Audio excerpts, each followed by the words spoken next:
உடல் நலத்திற்கு உடற்பயிற்சி, உயிர் வளம் பெற காயகல்ப பயிற்சி, மனம் அமைதி பெற அகத்தவம் மற்றும் அகத்தாய்வு பயிற்சிகளை அளித்துள்ளார்கள். இத்தகைய சிறப்பான மனவளக்கலை எனும் வாழ்க்கை கல்வியை உலக சமுதாய சேவா சங்கம் ஸ்கை யோகா இணைய வழியே 12 நாட்கள் அடிப்படை பயிற்சியாகவும், அதனைத் தொடர்ந்து 4 மாதங்கள் சான்றிதழ் கல்வியாகவும் நம் இல்லம் தேடி வந்து அளித்து வருகிறது.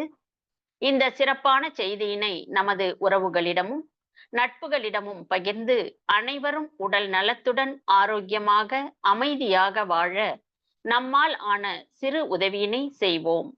மகரிஷியின் கனவாம் உலக அமைதிக்கு நம்மால் இயன்ற சிறு தொண்டினை செய்து குருவின் கனவினை நனவாக்குவோம்.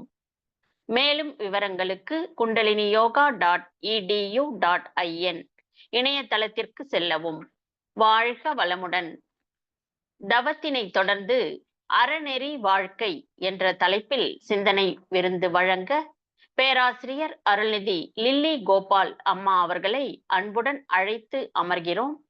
வாழ்க வளமுடன் அம்மா.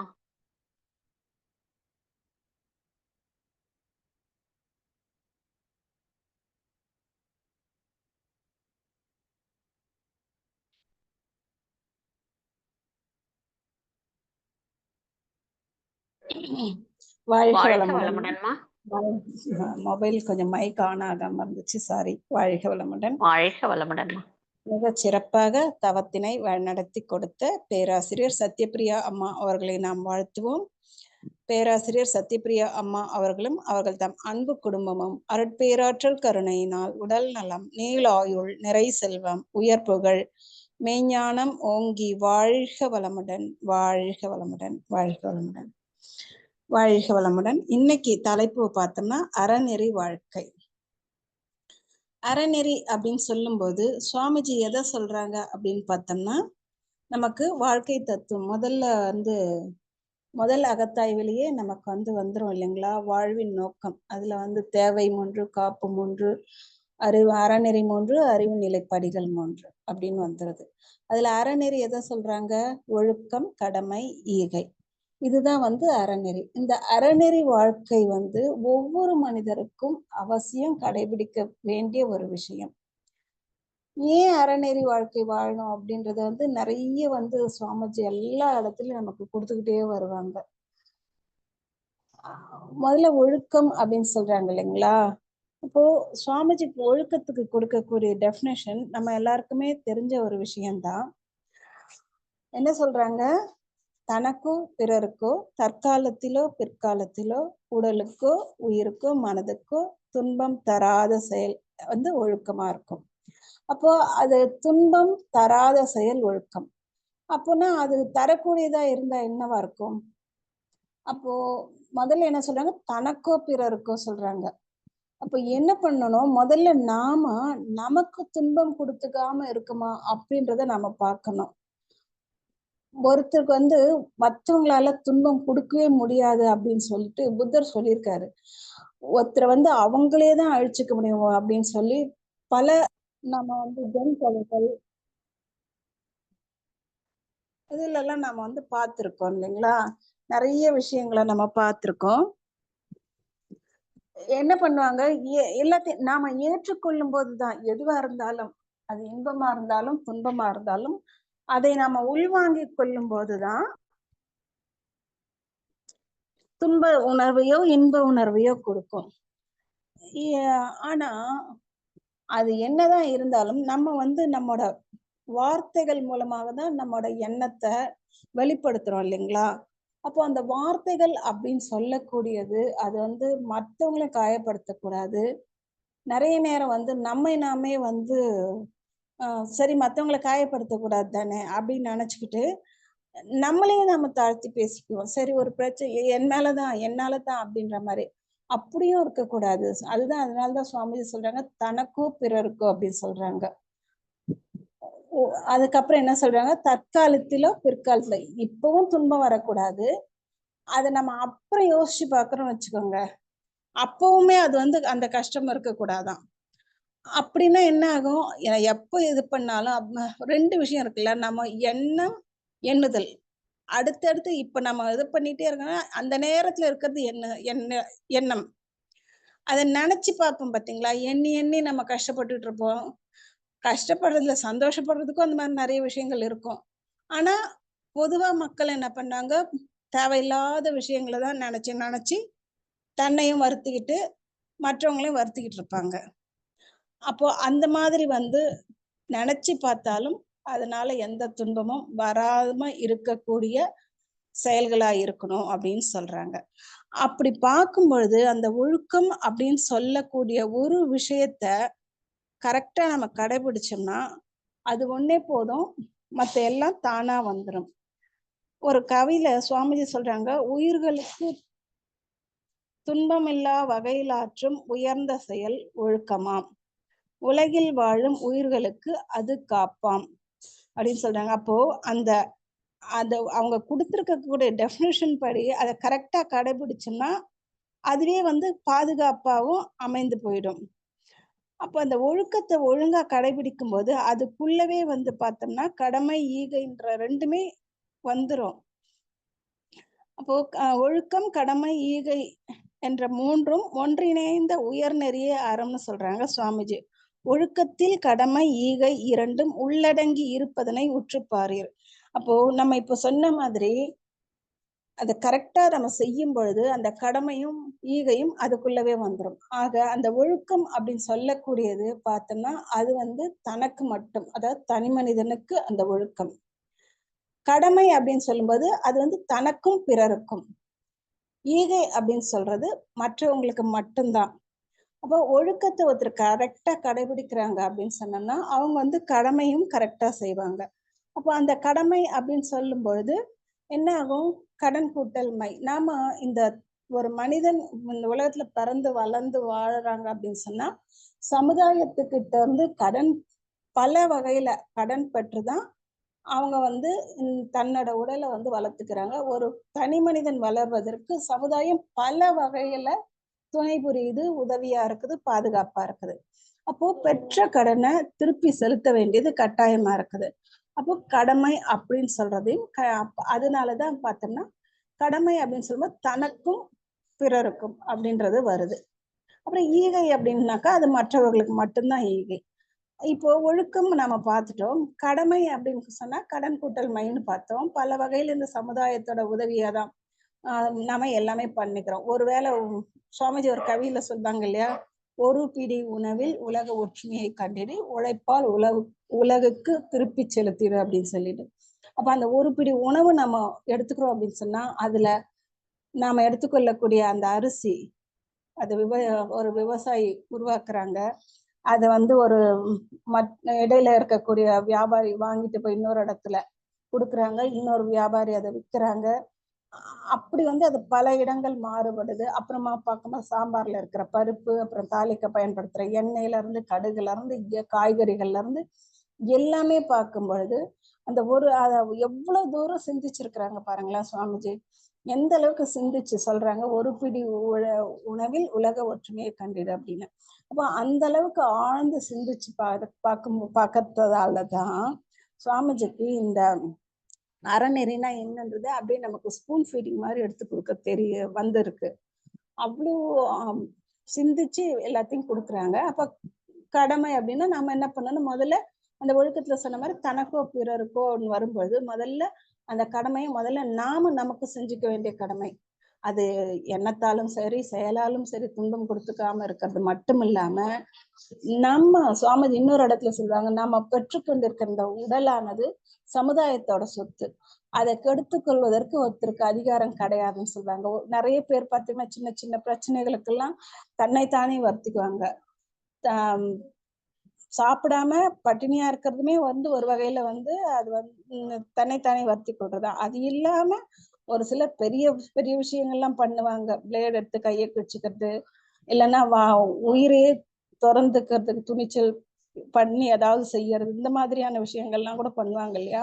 அப்போ இந்த உடல கெடுத்துக் கொள்ளவோ, இல்ல செயற்கையாக இந்த உயிர பிரிக்க வைக்கவோ எந்த ஒரு மனிதனுக்கும் எந்த அதிகாரமும் கிடையாது. ஏன்னா, இது சமுதாயத்தோட சொத்துன்னு சொல்றாங்க. அப்போ இந்த சமுதாயத்துக்கிட்ட இருந்து பெற்று வந்த அந்த கடன உழைப்பின் மூலமாக நம்ம திருப்பி செலுத்தணும். அப்படி திருப்பி செலுத்தும் போது என்ன பண்ணலாம்? ஒரு வயது வரைக்கும் சமுதாயத்துக்கிட்ட பெற்று வந்தாச்சு.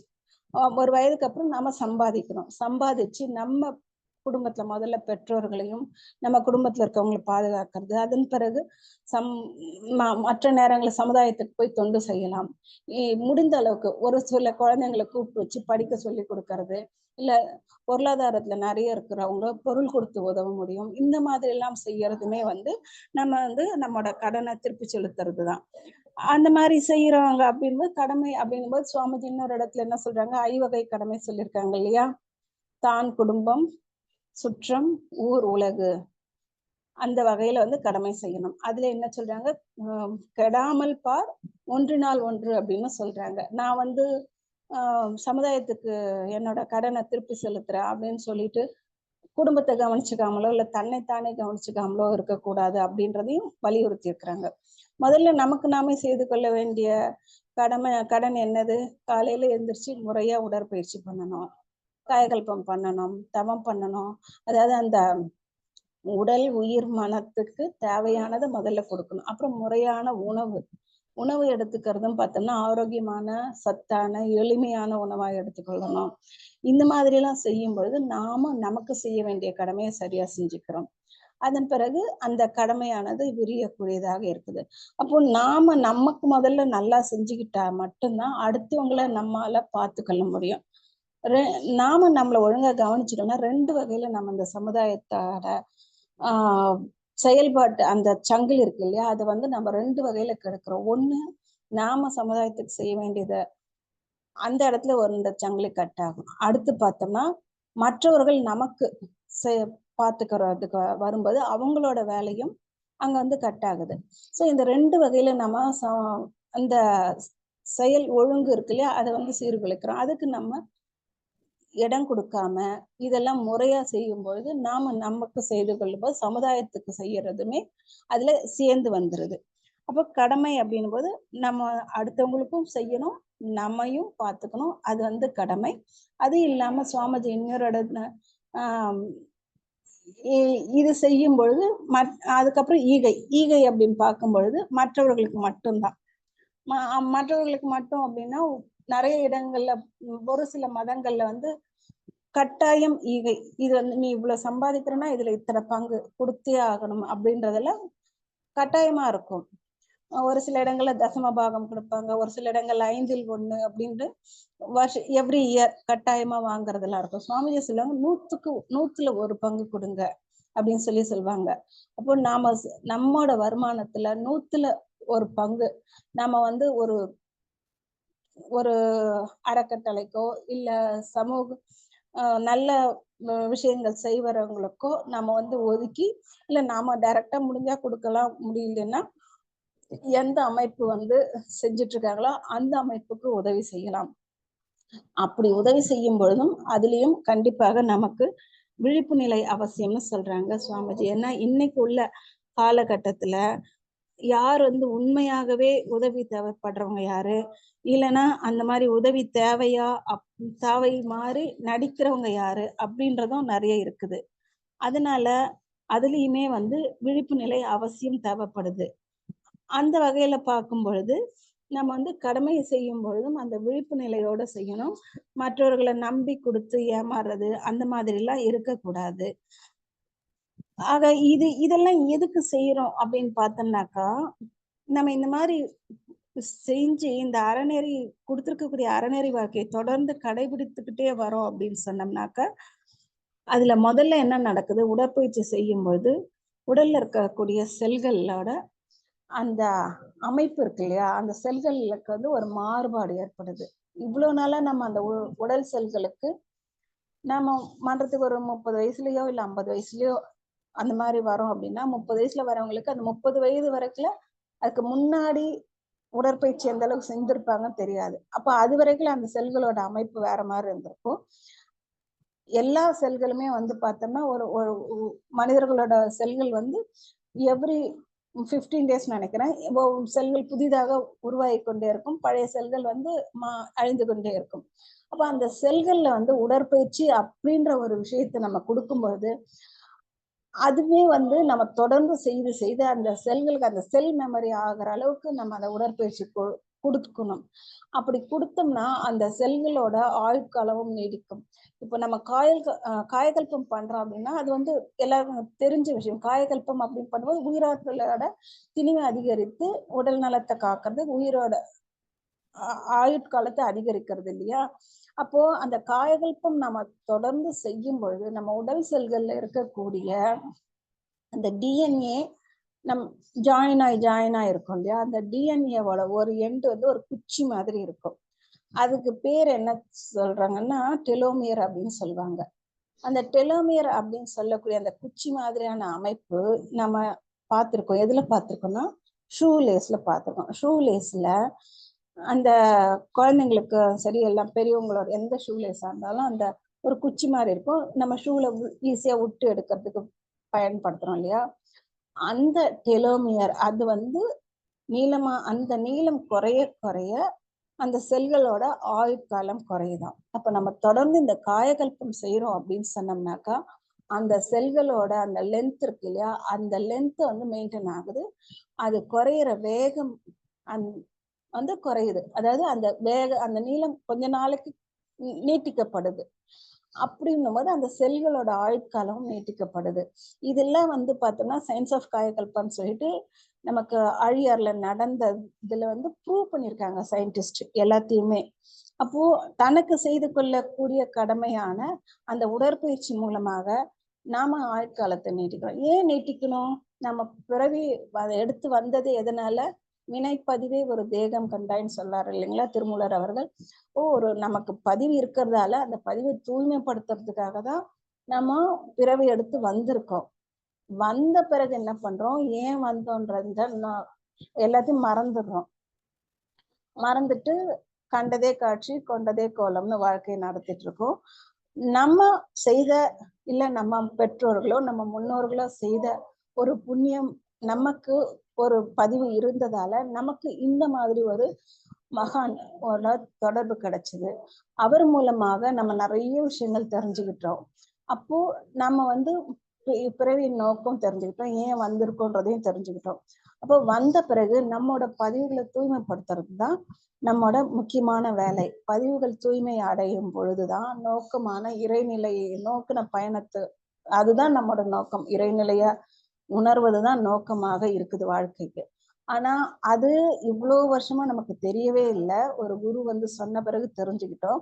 தெரிஞ்ச பிறகும் உடனே கிடைக்குமான்னா கண்டிப்பாக இந்த பதிவுகள் எல்லாம் தடுத்துக்கிட்டே இருக்கும். அப்ப இந்த பதிவுகள் தடுக்குது அப்படின்னா அந்த பதிவுகளை வந்து கடந்து நம்ம போகணும் அப்படின்னு சொன்னோம்னா அந்த பதிவுகள் படிப்படியாக தூய்மைப்படுத்திக்கிட்டே வரணும். அப்போ தூய்மைப்படுத்துறதுக்கு இந்த அறநெறி வாழ்க்கை நமக்கு உதவியா இருக்கும். இந்த ஒழுக்கம், கடமை, ஈகை இதை தொடர்ந்து கடைபிடிச்சிட்டு வரோம் அப்படின்னு சொன்னோம்னா நமக்கு வந்து நம்மோட பதிவுகள் தூய்மை அடையுது. பதிவுகள் தூய்மை ஆக ஆக நம்மோட கருமையமும் தூய்மை அடையுது. கருமையம் தூய்மை ஆகும் பொழுது நம்ம தவத்துல நிலைச்சி நிற்க முடியுது.